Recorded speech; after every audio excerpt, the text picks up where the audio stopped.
Guys, welcome back to Chowdhury বাড়ি। তো এখন আমি দিদি বাড়ি থেকে বাড়াচ্ছি।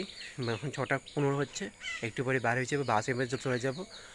গতকালকে এতটা কষ্ট হয়েছে না, মানে এত গরম লাগছে না, গা না থাকলে যা অসহ্যতা লাগে সেটাই। মানে একটু বৃষ্টিতে দিলেও একটু ঠান্ডা ঠান্ডা লাগলো, তথাপি তো মানে গরম লাগছে না যে আমি পুরো ঘেমে ঘেমে মানে আমি ঘেমে গেলো, পুচকারা পুচকি সবই ঘেমে গেলো।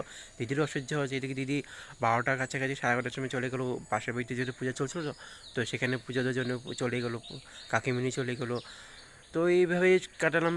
কখন 1টা 1:30টার কাছাকাছি আসলো নাকি, তারপরে যে কারেন্টটা আসলো তখন যে ঘুমাতে পারলাম, আর তখন মোবাইল চার্জ দিতে পারলাম আমি। মানে কী বলবো, গরম কারেন্ট না থাকলে যা অসুবিধা হয়। এখন তো আকাশটা পরিষ্কার করে যাবে, আজকেও রোদ্র দিবে।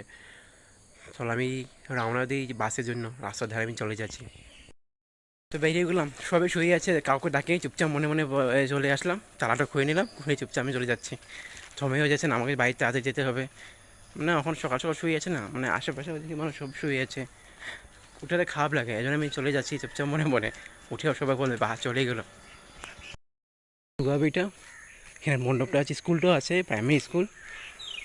এদিকেও স্কুলটা আছে, দুপাশের স্কুলটা আছে। তো এখানের মধ্যে অনেক ক্লাসও কিছু হয় না নাকি, এটা বন্ধ হয়ে আছে স্কুলটা। মন্দিরটা দেখো জাস্ট অ্যামেজিং একদম। মানে অনেক বড় দুর্গা পূজা হতো, কালী পূজা বন্ধ। গাড়িটা আসবে একদম কখন বলতে পারি না, তখন এখানে দাঁড়িয়ে থাকতে হবে রাস্তায় এই ধারের মধ্যে। গাড়ি তো ওদিক থেকে আসবে আসবে সোজা, এদিক থেকে বাসগুলো আসা যাওয়া করে, তো এদিক থেকে এদিকে চলে যায়। ওইদিকে রাস্তাটা ভালো লাগে, রাস্তা আপ হয়ে আছে তো একদম, মানে এদিক দিয়ে রাস্তাগুলো এই জন্য ভালো লাগে। আর রাস্তাগুলো ক্লিন থাকে আমাদের ডিব্রুগড় থেকে।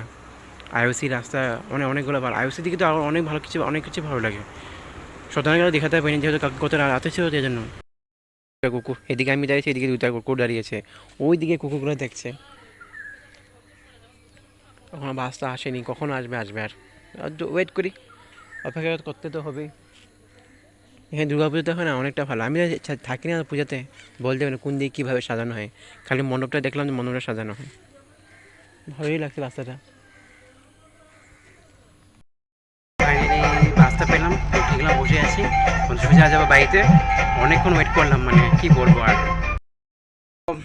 বাড়িতে এসে বসলাম না, 10টা বেজেই গেছে, 10টা পারেই হয়ে গেলো। যা তাড়াতাড়ি স্নানটা করে ঠাকুরের দেওয়া হয়নি, তো স্নান করে সেরে নিলাম, পুজো তো দিয়ে দিলাম। তো ওদিকে আমি এখন পুজোতে দিয়ে কী করলাম না, রুটিটা খেয়ে নিলাম, রুটি খেয়ে তো ডালটা বসিয়ে দিলাম। কিছুটা বানাবো, আলু ভাজা, কাঁচা কলা ভাজা আছে, বানাবো। মানে এত গরম লাগছে, আর জানি না কি একটু কিছু পচা পচা গলা, মানে মরা কিছু গন্ধ পেয়েছি, ইঁদুর কিছু মরে গেছে নাকি।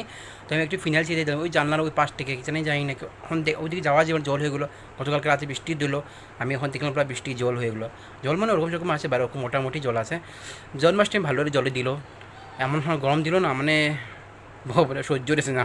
গতকালকে তো রাতে কারেন্ট ছিল না, তো যেমন তেমন বিছানাটা পাল্টানো হলো, মানে এক জায়গায় গেলাম না, অনেক দিন পর শুনলাম যে ঘুমটা আসছিলো না হয়। তখন আমি চোখে পুরো ঘুম, বাসেতে আমি আসলাম না, পুরো আমি মানে ঝিমিয়ে গেছিলাম, আমি চোখটা বন্ধ হয়ে গেলো আমার।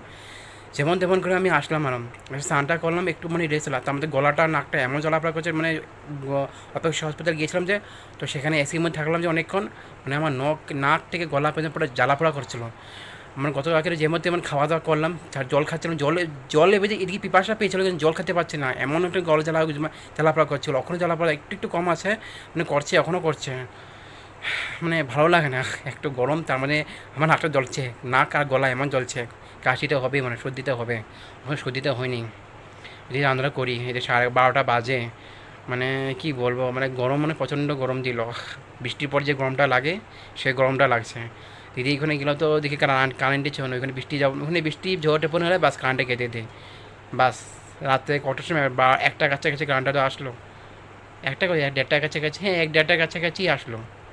তখন যে শুনলাম, আর কই শুনলাম 5টার সময় যে এই ইদি করতে করতে করতে 5টা বাজলো, আর 5টা থেকে 5টা এলান বাজছে। তো আমি 6:15 ঘর থেকে বাইরে বেরিয়ে গেলাম। তো ওখানে অনেকক্ষণ দাঁড়িয়েছিলাম, অটো যে বাস আছে না, তো আমি চারিয়ালে চলে গেলাম, টমটম যেন চারিয়ালে গেলাম, ওখান থেকে ডাইরেক্ট বাস পেলাম। তো ওইখানে 10টার সময় এসে পড়ছিলাম। ওই তো বাস থেকে নেমে আমি কোনো একটু মিষ্টি উষ্টি নিয়ে নিলাম, যেহেতু গতকালকে অষ্টমী পূজা করবো রাতের বেলা, তো আমি বাড়িতে কিছু দিব মিষ্টি উষ্টি, তো কিছু নেই, তো ওখান থেকে মিষ্টি নিয়ে আসে, আমি পুজোতে দিয়ে দিলাম, মিষ্টি উষ্টি দিয়ে রাধা মাধবকে দিয়ে দিলাম। তো পুজোতে সেরে নিলাম। এদিকে আমি যাই রান্নাটা করে, কুকার সিটিটা পড়বি ডালের।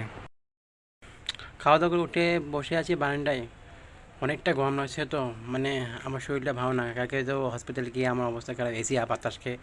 তার উপরে বা ট্রেনে চলাকালীন আমি কী করলাম, স্টেশন থেকে 1 লিটার ঠান্ডা জল কিনে খেয়ে নিলাম। পুরো ঠান্ডা ঠান্ডা পুরো জল ছিল, আইস ওয়াটার।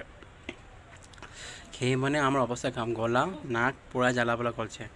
এখন অবস্থা আমার মানে ভালো মতো ক্লিয়ার হচ্ছে না। মানে খাওয়া দাওয়া করতে পারছি না আমি, মানে যেমন যেমন তেমন করে খাচ্ছি। আর স্নান করছি, ও মানে উঠলাম, আবার ঘামে গেছি, আবার স্নান করবো, আবার বিকাল থেকে স্নান করবো। তো আজকে আগামীকাল মেডিকেল যেতে লাগবে মেডিসিনটা আনতে। আমার অবস্থা পুরো খারাপ, মানে গলাটা, মানে আমি ভাত খেয়ে শুয়ে গেলাম তো, মানে আরও অনেকটা শরীরটা খারাপ করলো। নাক বন্ধ হয়ে গেলো, তারপরে যে গলা তো মানে আওয়াজ বাড়াচ্ছে না, মানে একটু জ্বর জ্বর ভাব লাগছে, শরীরটা গরম হচ্ছে, গরম হয়ে গেলো। একটু লাল চা গরম করে আদা দিয়ে, চিনি ছাড়া, চিনিটা জীবনে চিনি ছাড়া আমি চিনি খাইনি চায়ের মধ্যে। তো ওই দিন খালি পিছিয়ে দেবে, জাস্ট 3 সপ্তাহ পরে খেলাম তো। তো কোনো কিছু খাবো না, খালি একটু আদা একটু গোলমরিচ দিয়ে চাটা গরম করে খাবো। মানে শরীরটা একটু মানে মানে কী বলবো, ইমিউনিটির জন্য।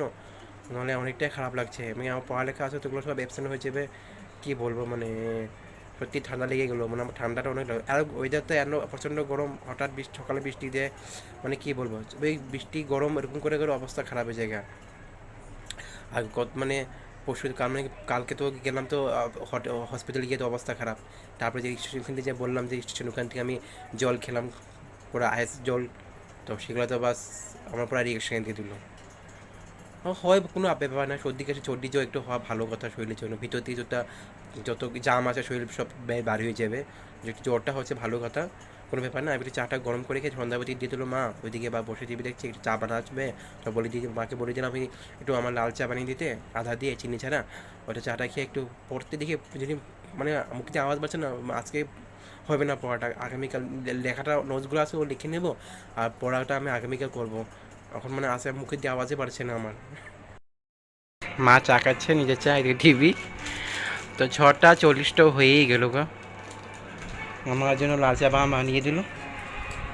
শুধু এই লাল চাটা খাবো, আদা দিয়ে আছে চিনি দিয়ে, এটা খাবো আর পরে বাস লিখতে বসবো। অনেকগুলো লেখা, 1 মাসের পরে আমার শরীরটা খারাপ করলো। মানে হয় না, হঠাৎই হয় না, অনেক মাসের পরে হলো আমার। অনেক কিছু লিখে নিলাম, হয়ে যাবে 3-4 দিনের জন্য। তো ওখানে জানি একটু রাখলাম, আর লিখতে মনে হচ্ছে না। একটু টিভিতে দেখে নিই, কত দিন তো টিভি দেখতে পারলাম না। খাওয়া দাওয়া করে বসে আছি, তো টিভিটা দেখছি তো একটু অল্প পরে শুয়ে যাবো, মানে শরীরটা একটু ভালো হচ্ছে না। তো মানে এই টিভিটা দেখি আমি জানি 8টা 10টার সময়। তো এপিসোডে দেখছি, গতকালকে তো দেখা হলোই না। তো আজকে দেখে নিচ্ছি। শুভ এই দুটো চোখ পুরো ব্যথা করছে, এই জায়গাতে পুরো ব্যথা, আর গলা তো নাক পুরো জ্বলছেই। কী বলবো, কোনো বলা মানে আওয়াজটা বার হচ্ছে না, যেমন তেমন করে আওয়াজটা বার হচ্ছে। তাহলে টাটা বাই বাই, আজকের জন্য বিদায় নিচ্ছি আপনাদের সবাই থেকে। তাহলে ভালো থাকবেন, গুড নাইট। আগামীকাল নতুন একটা ব্লগ নিয়ে আপনাদের সবার জন্য, টেক কেয়ার।